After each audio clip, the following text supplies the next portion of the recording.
నమస్తే welcome to వాయు news. నీరు ఎంత అమూల్యమైందో అందరికీ తెలుసు.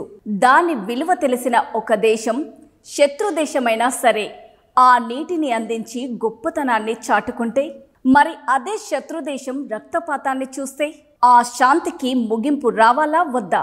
అందుకే ఆ దేశం దాని సరిహద్దుల్లో అమాయకులపై జరిగిన నరమేధానికి ప్రతిస్పందనగా ఓ చారిత్రాత్మక నిర్ణయం తీసుకుంది.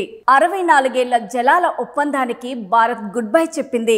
ఇది మామూలు నిర్ణయం కాదు, పాకిస్తాన్ భవిష్యత్తునే మట్టిలో కలిపే చర్య. ఇది కేవలం నీటి కథ కాదు, అలా అని కేవలం ఒక ఒప్పందం రద్దు కాదు. ఇది భారతదేశ ఆత్మ గౌరవానికి సంకేతం. పెహల్గాంలోని బైసరన్ వ్యాలీలో జరిగిన ఉగ్రదాడి దేశాన్ని కుదిపేసింది. 28 మంది అమాయక టూరిస్టుల ప్రాణాలు కోల్పోయారు. మరో 60 మంది గాయపడ్డారు. పాక్ ప్రేరేపిత లష్కరే తోయబా అనుబంధ సంస్థ టీఆర్ఎఫ్ ఈ దాడికి బాధ్యత వహించింది. ఇది కేవలం ఉగ్రదాడి కాదు, ఇది ఓ దేశ సహనం పరీక్షించే కుట్ర. పాకిస్తాన్ ఎప్పట్లాగే బుకాయించడం మొదలుపెట్టింది. కానీ ఈసారి భారత ప్రభుత్వం నిశ్శబ్దంగా కూర్చోలేదు. ప్రధాని మోదీ విదేశీ పర్యటనను మధ్యలోనే విడిచి వెంటనే తిరిగి వచ్చారు. రక్షణ శాఖ, ఇంటెలిజెన్స్, కేబినెట్ తో అత్యవసర సమావేశాలు జరిపారు. ఆ తర్వాత భారత్ తీసుకున్న ఒక శక్తివంతమైన నిర్ణయం బయటికొచ్చింది. పాకిస్తాన్ తో ఉన్న 64 ఏళ్ల ఇండస్ వాటర్ ఒప్పందాన్ని పూర్తిగా రద్దు చేసింది.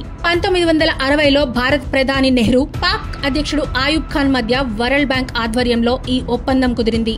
దీని ప్రకారం తూర్పు నదులు బియాస్, రావి, సట్లెజ్ భారత్ కి, పడమర నదులు సింధు, చీనాబ్, జీలం నదులు పాకిస్తాన్ కి కేటాయించబడ్డాయి.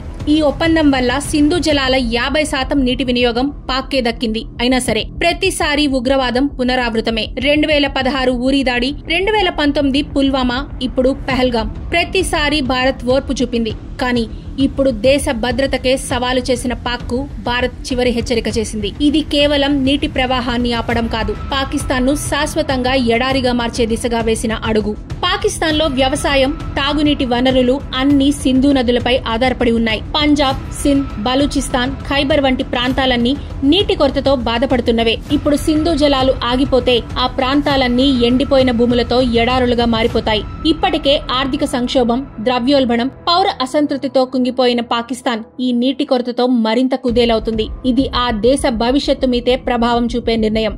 అంతేకాదు, ఈ దాడికి ప్రతిస్పందనగా భారత ప్రభుత్వం మరిన్ని గట్టి చర్యలు తీసుకుంది.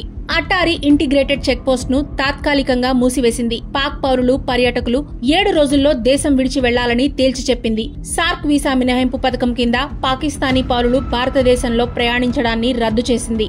దీంతో పాటు ప్రస్తుతం భారతదేశంలో ఉన్న పాక్ పౌరులు కూడా 48 గంటల్లో తమ దేశానికి తిరిగి వెళ్లిపోవాలని స్పష్టం చేసింది.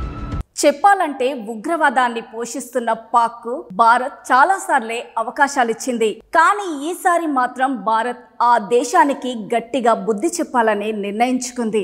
అందుకే ఇది కేవలం జలాల ఒప్పందం ముగింపు కాదు, దేశ గౌరవాన్ని నిలబెట్టిన సమాధానం. పాకిస్తాన్ భవిష్యత్తు ఇప్పుడు నీరు లేని వాస్తవంతో ముడిపడింది.